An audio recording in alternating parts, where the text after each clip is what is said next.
Praise the Lord. సోమవారము August 5, 2024. ఈ రోజు దేవుని వాక్యము, నాకు వేరుగా ఉండి మీరేమియూ చేయలేరు. యోహాను సువార్త 15వ అధ్యాయము 5వ వచనం. మనకు యేసు యొక్క సహాయం కావాలి. చివరకు ఆ రోజు రానే వచ్చింది.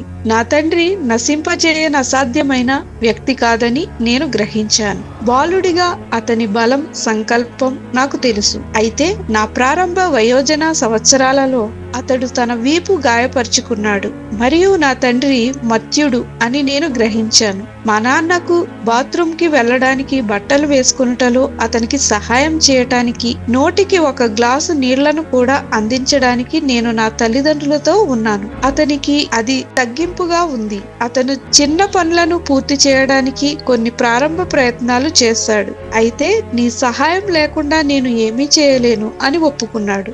అతడు చివరికి తన బలమైన స్వభావానికి తిరిగి కోలుకున్నాడు. అయితే ఆ అనుభవం మా ఇద్దరికి ఒక ముఖ్యమైన పాఠాన్ని నేర్పింది. మేము ఒకరికొకరు కావాలి మరియు మనం ఒకరికొకరు అవసరమై ఉండగా మనకు ప్రభువైన యేసు ఇంకా ఎక్కువ అవసరం. యోహాను 15వ అధ్యాయంలో ద్రాక్షావల్లి మరియు తీగెలు ఊహా చిత్రణ మనం ఒకటిగా అంటిపెట్టుకొనడం గురించి కొనసాగుతుంది.